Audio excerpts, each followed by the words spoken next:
4. So let me give you $2,500. Ouch! I can't go that low. I'm gonna resell it. Should be able to get 6. Easy. It would be tough. 29? I just can't go that low. I'll do 38. $3,000. There's no room after $3,000. I think I'll go with 31 because I'm crazy if you want that high. okay, it's the deal. Sweet. All right, I'll get you paid. And Okay. this is great. Told you wouldn't regret it. All right. Go ahead and load that in the truck. Now we can go do something I want to do. Harvey, you know I like you, so I'll be live. Good seeing you again. Take care. Hey, how's it going? Good. How you doing? What do we got? This is the Tori Hanzo sword signed by David Carradine, who played Bill in the movie Kill Bill. Love the movie. David Carradine played head of a group of assassins. They all had those weird names, Black Mamba, the whole thing was just kind of silly. Yeah. These swords were signed by David Carradine probably about 10 or 11 years ago. I used to collect swords, but now they're just collectibles.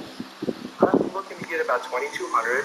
I want to sell these swords because I'm hoping some collector who loves the movies, who loves Kill Bill, can properly display them in some beautiful place. Kill Bill. Couldn't have came at a better time for David Carradine. The guy was pretty much broke. Quentin Tarantino just happened to be a kung fu fan and pretty much offered him a role. He didn't really get paid all that much for it, but it kind of brought him back into the limelight where people were actually paying him to sign swords and do signings again.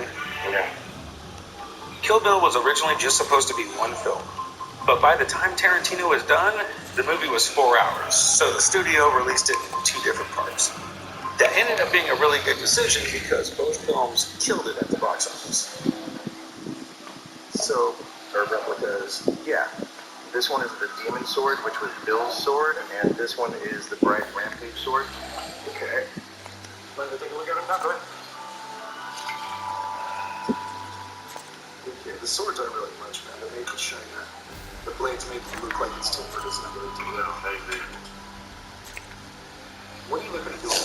I'm selling. Okay. Any idea of how much you want for them? 2,200. Okay. That's quite a bit of money. I can tell you that before he died, these were going for about $80 a piece.